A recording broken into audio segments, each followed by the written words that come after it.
भजनलाल सरकार के पहले बजट में पानी की किल्लत से प्रदेशवासियों को निजात दिलाने के लिए कई कदम उठाए गए हैं। जल संसाधन मंत्री सुरेश रावत की एनडीटीवी से खास बातचीत में उन्होंने क्या कुछ कहा है, सुनाते हैं आपको।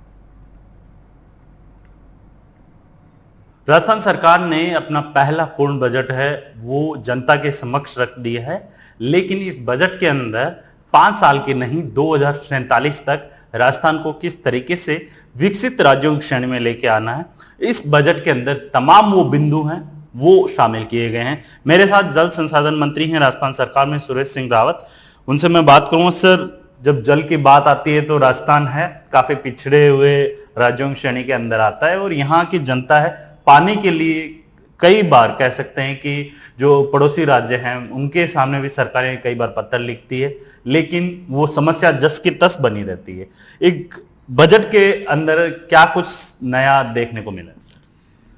देखिए, राजस्थान प्रदेश की जब देश और दुनिया के लोग परिकल्पना करते हैं तो मरु प्रदेश के रूप में राजस्थान को पहचाना जाता है। और क्योंकि मैं जल संसाधन विभाग का मंत्री हूँ तो मैंने पूरे राजस्थान की स्टडी की, तो मैं दावे के साथ कह सकता हूँ कि हमारी भजनलाल जी की सरकार जल के क्षेत्र में ऐतिहासिक जो कदम उठाने जा रही है वो पहले की सरकारों ने कभी नहीं उठाया। और जहाँ तक हमारे राजस्थान के बजट की बात है तो हमारा राजस्थान का बजट ऐतिहासिक रहा। अमूमन आपने देखा होगा कि सरकारें आती है चली जाती है, और जो भी सरकार आती है वो चुनावों में जाने से पहले जनता को गुमराह करने के लिए लोग लुभावने वादे करती है। लेकिन हमारी भजनलाल जी सरकार जब बनी और हमारी सरकार का जो पहला बजट है उसके अंदर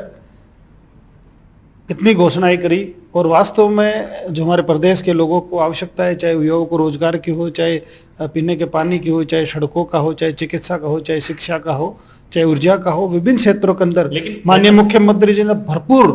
बजट दिया। और इससे आप अंदाजा लगा सकते हैं कि हमारी भजनलाल जी की सरकार किस तरह से राजस्थान के अंदर काम करना चाहती है और किस स्पीड से काम करेगी। ये पहले बजट में आपको देखने को झलक मिली। बिल्कुल, ये थे जल संसाधन मंत्री सुरेश सिंह रावत, जिनका साफ तौर पे कहना है कि ईआरसीपी को लेके हमारी सरकार है काफी जो कह सकते हैं कि जनता के हितों को ध्यान में रखते हुए जो राजस्थान के जो 13 जिले हैं और मध्य प्रदेश के जो 13 जिले हैं, दोनों राज्यों की जो सरकारें हैं वो मिलकर इस योजना को धरातल पे उतारेंगी और इन दोनों राज्यों के जो किसान और जो आम जनता है उसे पीने का पानी और कृषि का जो पानी है वो उपलब्ध कराने का काम करेगी। जयपुर से वीरेंद्र सिंह शेखावत, एनडीटीवी।